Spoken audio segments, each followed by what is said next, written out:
Hey everybody, and welcome to A Political Pagan. I wanted to start off with a quite controversial topic. And this might gain me some subscribers, it might lose me some, but I want you to stick with me and kind of use some rational thinking when I'm talking about the issue that I am. The title of this video is True Feminism versus FacioFemnism. There seems to be two different types of feminists in today's society. There's feminists like me who believe in gender equality and equal rights and kind of a lessened amount of stereotypes and gender socialization in this country that's unnecessary. Then there's the FacioFemnism. I consider them to be female supremacists in the fact that instead of promoting equal rights for men and women, they have this superiority complex where they suggest that women are better at certain things for no real reason. I'll give you a couple examples. And it's not just women being better, but also they force these roles upon women, which I think are actually harmful to women and men. And I'm going to get into that as well. And I think that FacioFemnism, it started off as a leftist movement, and it's gone so far left that it's kind of swung around to the right. And I'm going to give you some examples of conservative women's groups who call themselves the new feminists, who are who share quite a lot of positions with this FacioFemnism. And FacioFemnism is kind of taking over the feminist movement. I see FacioFemnism seeping into the National Organization for Women, and I hear a lot of people, especially within the pagan community, who call themselves feminists, who are really man-haters, and believe that women are superior to men. Now, in the United States, the neo-pagan movement is probably predominantly women. The only real figures we have on gender roles and statistics is upon the largest amount of the neo-pagans in the community, which is the Wiccans, and that is that in every so often the Covenant of the Goddess, COG.org, does a survey, and the last survey that I looked at, which I think was 2008, was 70% women for Wiccans. So, and Wiccans are the largest percentage, so you can kind of understand that in the United States, it's probably, and there probably are a little bit more men in some of the other paths, for example, Oxtrue and things like that. But for the most part, you can see that would probably be a trend where women dominate the neo-pagan movement. However, just because they dominate the movement doesn't give us the right to exclude men or act as if we don't need men. A lot of people will, the idea of feminist pagans brings up the idea of Dianic Wicca. And I want to say that, for the most part, what I understand about Dianic Wicca is it did not start out as a movement that was anti-men. But it's kind of fostered a lot of the anti-male pagans. And in fact, the experiences that I've had with anti-male pagans, they were predominantly Dianic Wiccans. Now I'm going to give you an example of some of the things that these FacioFeminists promote within their groups. And like I said, the National Organization of Women, which started out as a group for equality, has now kind of become a FacioFeminist group, holds a lot of the same opinions as conservative women's groups that come from conservative Christian backgrounds, which are traditionally anti-women.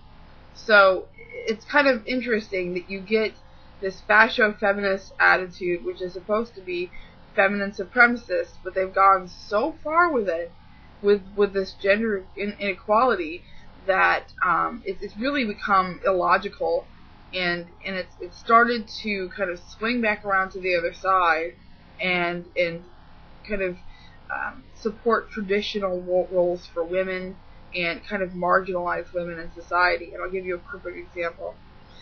Conservative women's groups like the CWA, which is the Concerned Women of America, they promote the idea of women exerting their true identity as a woman by staying home and raising children. Now, I personally think it's harmful to characterize women as being the best at what their reproductive system does. I mean, that's part of something we can't control about ourselves. Basically saying that we're not intelligent enough to compete with men outside of the home. And furthermore, to characterize a woman as being at her best by being in traditional roles, what does that do for women who can't have children? It marginalizes them further. It basically renders them obsolete or insignificant. I had a baby this year, and I love him to death. But fuck if that's all I'm going to do with my life. I'm still going to school, and I'm still planning on doing more with my life. The idea that one can be a mother, and that's the best she can be, is to be a mother, is wrong to me. Now, I'm not knocking the stay-at-home mothers. If that's what you want to do with your life, then great. I think that mothers are a very important part of the family unit and everything like that. We have a lot to gather. However, fathers can do just as great of a job staying at home. There's a lot of fathers who are very caring, affectionate, nurturing dads that can do great things for their children and show that they can have a strong but nurturing role model in their lives. I think that either parent can do that. I don't think that women have to stay at home and raise the children because that's what's best for the children. I think that's a personal choice. And, if the sad thing is that when you look at the FacioFeminists then, for example, the National Organization for Women has several articles on their website where they promote women getting custody over men in divorce custody cases. On a general scale, that women should get the children over men. They even, the National Organization of Women in Michigan proposed a bill that would mandate joint custody cases for when it's in the best interest of the children. And this is information that I'm getting from Now's website. So, I'm not making it up or slandering Now or anything like that. I'd love to think that National Organization for Women is an organization that really does support equality for women, but they don't anymore.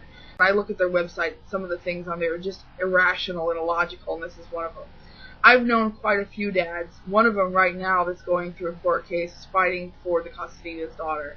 And, I've known other ones that have fought for their sons and daughters, and they've done so because they're good dads.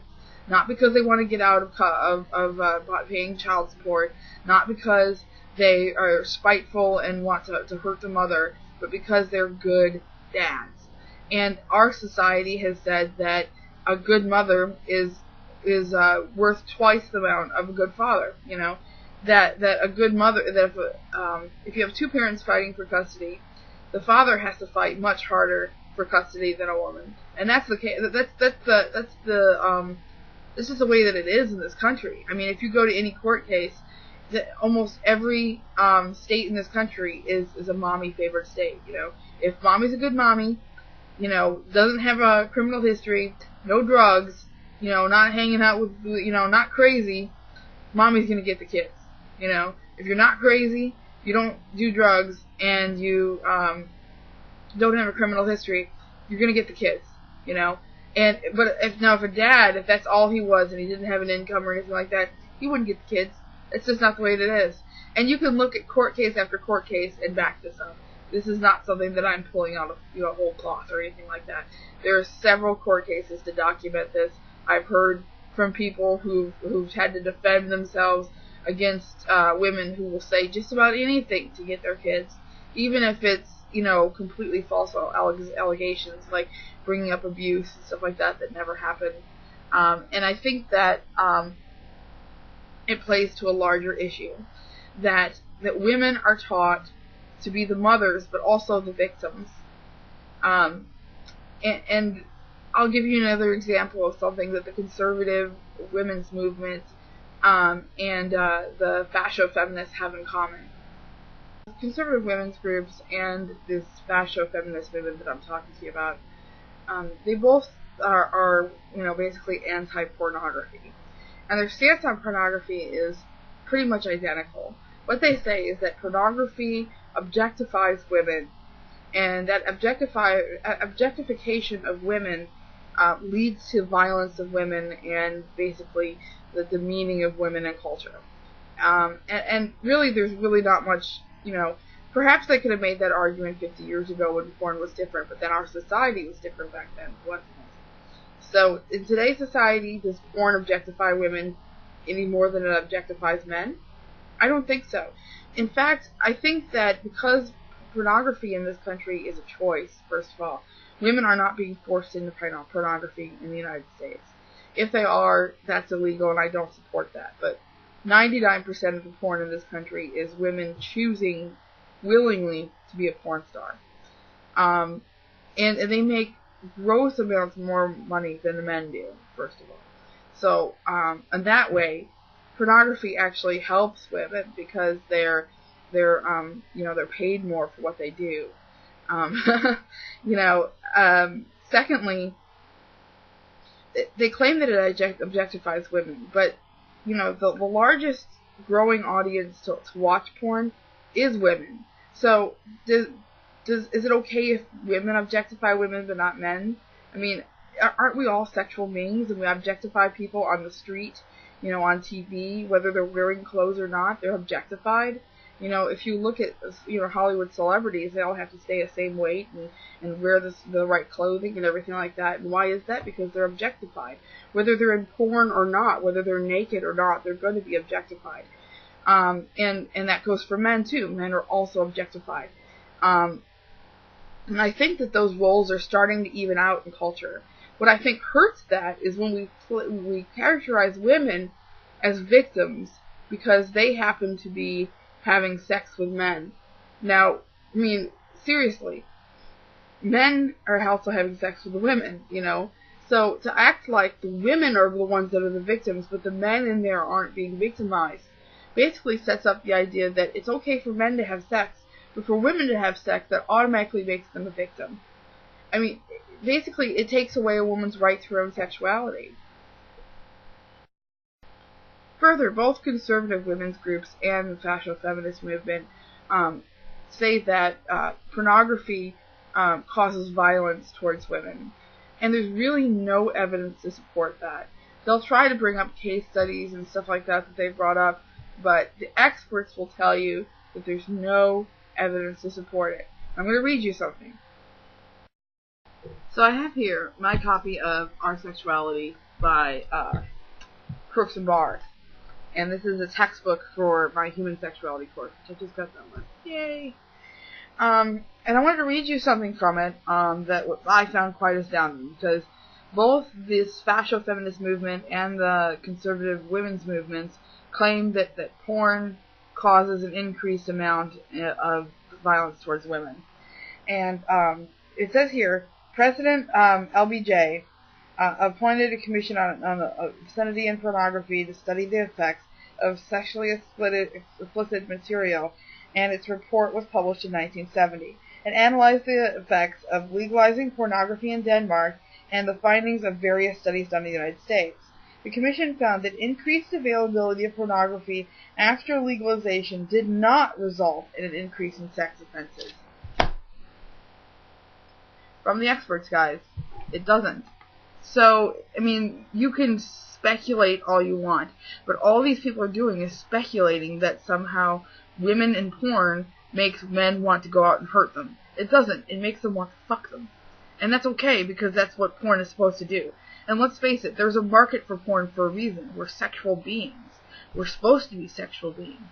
And I think that if people stop, being so frigid and realize that we're all sexual beings, lots of us have urges, and pornography is a healthy way to get their urges out, then it wouldn't be so, it wouldn't be so bad. But also, this is creating a kind of a reverse of that effect, which I think fights against the original intention of feminism, and that is gender equality.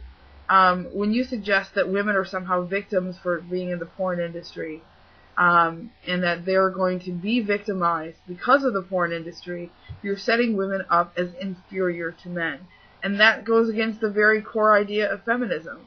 So, like I said, these FacioFeminists have taken feminism so far that they're starting to swing back around to the right. It's ridiculous.